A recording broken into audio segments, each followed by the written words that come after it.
Welcome back friends, welcome to Tanishq coaching classes. Friends, आज मैं आपके लिए class 12th special English lesson 6 से रिलेटेड क्वेश्चंस बताने जा रहा हूं। लेसन का नाम है lesson 6 if the well goes dry, written by Albert Gaur. Lesson 6 यदि कुआं सूख जाए तो, ये अल्बर्ट गौर द्वारा लिखा गया है। इसके question number how much water does human body contains. ये क्वेश्चंस दोस्तों 2 मार्क्स में आपको पूछा जा सकता है। क्वेश्चन है how much water does the human body contain. मानव शरीर में जल का कितना प्रतिशत होता है।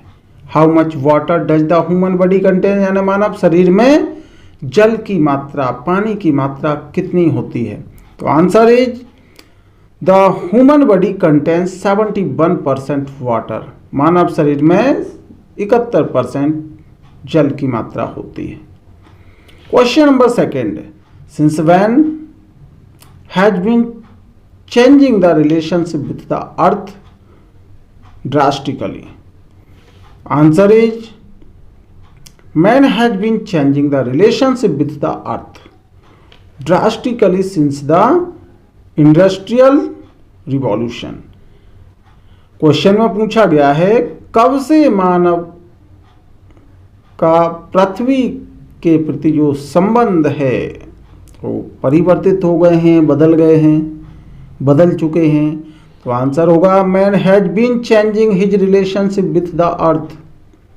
मनुष्य ने अपने रिश्तों को बदल दिया है, किसके साथ? पृथ्वी के साथ। Drastically since the industrial revolution, यानी मुख्य तौर पे जब से आपके इंडस्ट्रियल रिवॉल्यूशन से, यानी कि औद्योगिकरण की क्रांति, औद्योगिकरण की क्रांति के बाद से, उसकी क्रांति से मनुष्य के पृथ्वी के साथ संबंध बदल चुके हैं। क्वेश्चन नंबर 3 है where do we get fresh water from.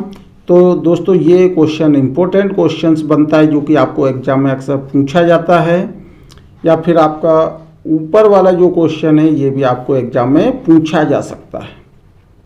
तो ये question where do we get fresh water from, हम फ्रेश वाटर, ताज़ा पानी कहाँ से प्राप्त करते हैं। आंसर होगा we get most of the fresh water from ground and less than 0.1% is obtained from lakes, rivers etcetera.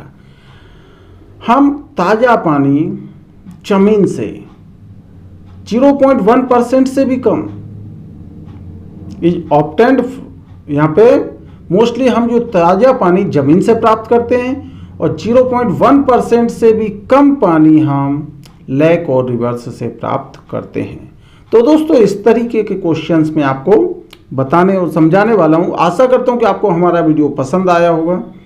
यदि आपको हमारा ये वीडियो पसंद आता है तो हमारे इस वीडियो को लाइक, शेयर, और यदि आपने हमारा चैनल सब्सक्राइब नहीं किया तो हमारे चैनल को सब्सक्राइब कर बेल आइकन जरूर दबा लें, जिससे हमारे द्वारा बनाए जाने वाले प्रत्येक वीडियोज का नोटिफिकेशन आप तक पहले पहुंच सके। तो दोस्तों आगे मैं कंटिन्यू करता हूं। क्वेश्चन नंबर, महत्वपूर्ण क्वेश्चन बनता है ये भी, where do chemical pollution come from. Chemical, रासायनिक प्रदूषण कहाँ से होता है, कहाँ से उत्पन्न होता है। तो इसका आंसर आपको देखना है, रासायनिक प्रदूषण, केमिकल पॉल्यूशन कहाँ से होता है। तो answer is chemical pollution. Chemical pollutants, sorry question है where do chemical pollutants come from, यानी कि रासायनिक प्रदूषण के जो तत्व, रासायनिक प्रदूषण के तत्व कहाँ से आते हैं। तो chemical pollutants come from industrial establishment, यानी रासायनिक प्रदूषक तत्व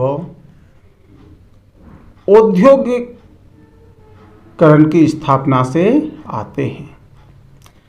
अब दोस्तों एक क्वेश्चन में आपको एक क्वेश्चन लॉन्ग में भी बताने जा रहा हूं जो कि इंपॉर्टेंट क्वेश्चन है। परीक्षा की दृष्टि से बहुत ही महत्वपूर्ण क्वेश्चन है, जो कि आपको 2021 में पूछा जा सकता है। क्वेश्चन है, write two way in which global warming raised sea level. Answer is two way in which global warming raised sea level are. दो तरीकों से आपकी ग्लोबल वार्मिंग सी लेवल को यहाँ पे बढ़ा सकती है। फर्स्ट है, higher average temperature result in the melting of glaciers. उच्च स्तर का हायर एवरेज का टेम्परेचर के परिणाम स्वरूप मेल्टिंग ऑफ ग्लेशियर्स क्या होते हैं, पिघलते हैं। इन आइस बीइंग डिस्चार्ज्ड, और इससे आइस क्या होगा, डिस्चार्ज होने लगते हैं। इनटू द ओशियंस, यानी कि बर्फ पिघल कर महासागरों में आने लगती है। From the ice caps of Atlantica and Greenland. अब ये कहाँ से आती है, तो बोला अटलांटिका और ग्रीनलैंड से। And in the thermal expansion of the volume of sea as its water warm. और चूंकि इसमें आपको थर्मल एक्सपेंशन के कारण इसका जो वॉल्यूम ऑफ द सी, समुद्र का जो वॉल्यूम होता है वो क्या होता है, बढ़ जाता है। एंड इट्स वाटर वार्म्स, और इसका जो जल है वो गर्म हो जाता है। सेकेंड क्वेश्चन, इसी क्वेश्चन का सेकेंड पॉइंट आएगा, इन सम कोस्टल